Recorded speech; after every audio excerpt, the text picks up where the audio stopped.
ये है एक्सरसाइज 3.5 और जिसमें लिखा है क्वेश्चन नंबर 1, निम्न समस्याओं में रैखिक समीकरणों के युग्म बनाइए और उनके हल किसी बीजगणितीय विधि से ज्ञात कीजिए। स्टूडेंट इसमें ये भी लिखा है यदि उनका अस्तित्व हो।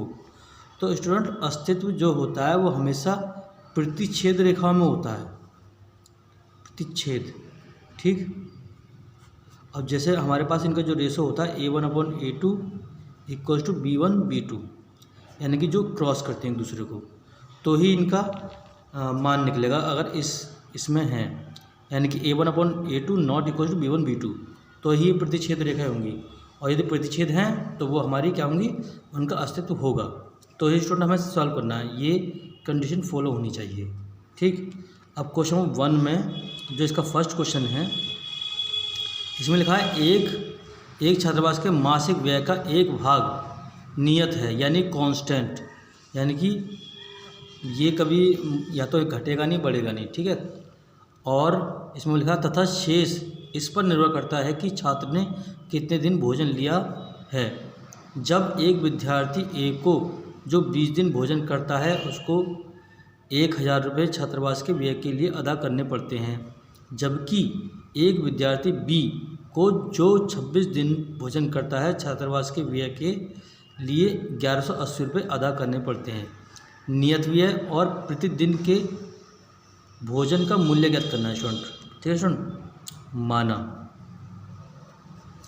नियत व्यय, ठीक स्टूडेंट, वो x मान लिया, और जो प्रतिदिन किराया है या प्रतिदिन भोजन जो करता है, प्रतिदिन भोजन का प्रतिदिन भोजन व्यय, ठीक स्टूडेंट, भोजन का व्यय, तो ये मान लेते हैं हम y, ठीक स्टूडेंट।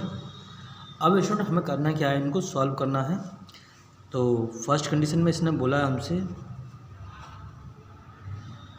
ठीक स्टूडेंट, फर्स्ट कंडीशन में इसने कहा है ए जो 20 दिन भोजन करता है उसको कितने देने पड़ते हैं, 1000 रुपये, ठीक स्टूडेंट। तो ये बात ए के लिए करते हैं हम, ठीक है। तो नियत व्यय तो हमारा x है, ठीक है, नियत व्यय x, लेकिन उसने कितने दिन करा था, 20 दिन, ठीक है स्टूडेंट, 20 दिन। और जो हमारे पास जो सेकंड जो बी कर रहा है, यानी बी ने जो पैसे दिए हैं वो 26 दिन के दिए हैं, ठीक स्टूडेंट।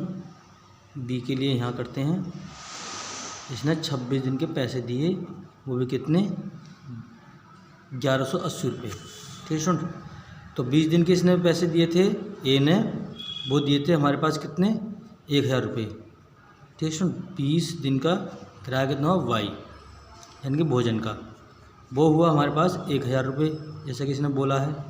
और बी के लिए जो हमारे पास इसने बोला, ये नियत किराया तो सबके लिए है, लेकिन जो भोजन का है वो 26 दिन के लिए बोला इसने, 26y इक्वल्स टू 1180 रुपये, ठीक है स्टूडेंट।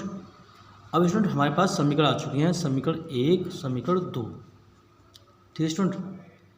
अब हम क्या करते हैं, जैसे कि एक्सरसाइज है 3.5, इसने ये बोला है किसी बीजगणितीय विधि से ज्ञात कीजिए, ठीक है। तो बीजगणितीय विधि हमारी होती है, एक तो प्रतिस्थापन होती है, ठीक, एक होती है विलोपन,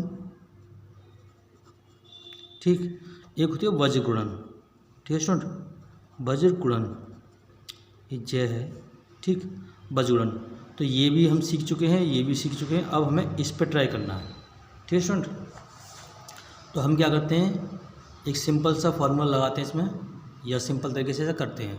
तो इसको हम इसके नीचे लिख लेते हैं, ठीक है, x + 20y, ये 26 है, ठीक है स्टूडेंट, ये वाली, और बराबर 1180, ठीक।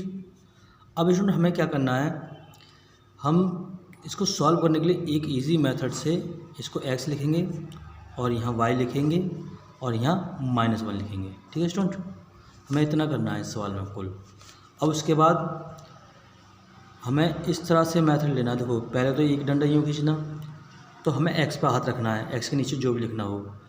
तो इसका मतलब क्या होगा, ऊपर से नीचे की ओर गुणा करनी है, तो 20 की मिल रही है 1180 में, ठीक है स्टूडेंट, सीधा सीधा दिखाना है, ठीक, 1180।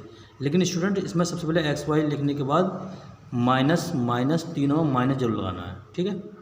तो उसके बाद ये काम करना है, 20 की गुणा 1180 में ये दिखा दिया हमने। अभी इसकी गुणा इसमें दिखाएंगे, 26 गुणा 1000, ठीक। अब देखो हम जब x के निकाल लेते थे तो x पे हाथ रख लिया, अब y के निकाल ले तो y पे हाथ रख लेंगे।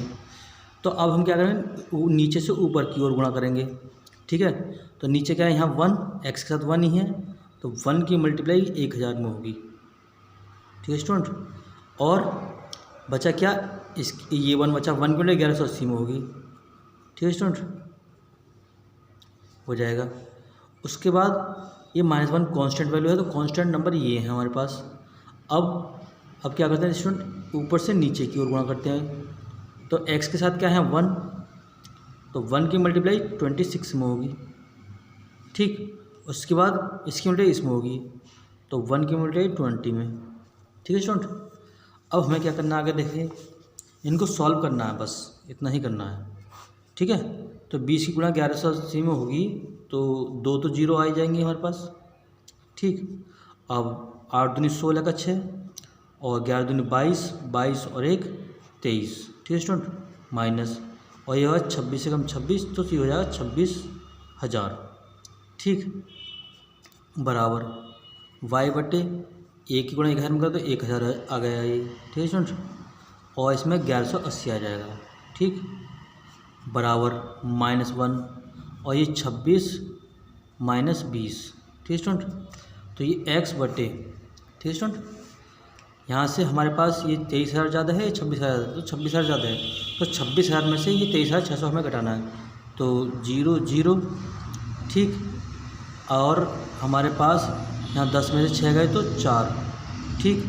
यहाँ से बचे 5, 5 में 3 गए तो 2, ठीक स्टूडेंट, तो माइनस के बराबर y अपॉन ये बचेगा 180 माइनस का, ठीक स्टूडेंट। 1180 में से 1000 घटाएंगे तो यही बचेगा। और -1 बटे 26 में से 20 गए तो 6 बचे स्टूडेंट, ये हमारे पास, ठीक। अब इसमें तीनों में माइनस आ रहा है, अगर यदि तीनों में माइनस आता है तो माइनस से माइनस काट सकते हैं तीनों को। अगर 2 में आ रहा है तो नहीं काटना है हमें, ठीक है स्टूडेंट। अब देखिए ये सब बटे में है, और ये 6 एकम 6, 6 दूनी 6 तिया 18, ठीक। और ये 6 चौक 24, ठीक है स्टूडेंट। तो x बटे 400 और y बटे 30, ठीक, बराबर 1 बटे 1। अब स्टूडेंट हमें क्या करना है, करना इतना सा सिर्फ x बटे 400 बराबर ये 1 बटे 1 आया, तो 1 बटे 1 को यहाँ रखेंगे, और y बटे 30 बराबर 1 बटे 1, ठीक है स्टूडेंट। अब स्टूडेंट हम क्या करेंगे इसमें कि क्रॉस मल्टीप्लाई करेंगे इसमें, तो ये x बराबर 400 आ जाएगा, ठीक है, और ये y बराबर 30, ठीक है स्टूडेंट। तो जो हमारे पास जो खर्चा आया, जो नियत किराया है वो कितना है, वो है 400 रुपये। 400 रुपये देना ही पड़ेगा, चाहे 1 दिन रहे चाहे 4 दिन रहे। और ये है खाने का, तो उसे जो प्रतिदिन का किराया, प्रतिदिन का भोजन भी पड़ेगा, वो 30 रुपये की प्लेट, या 30 रुपये कह सकते हैं, 30 रुपये का रोज़ाना उसका खाना होगा, ठीक है स्टूडेंट। यही इसका आंसर है।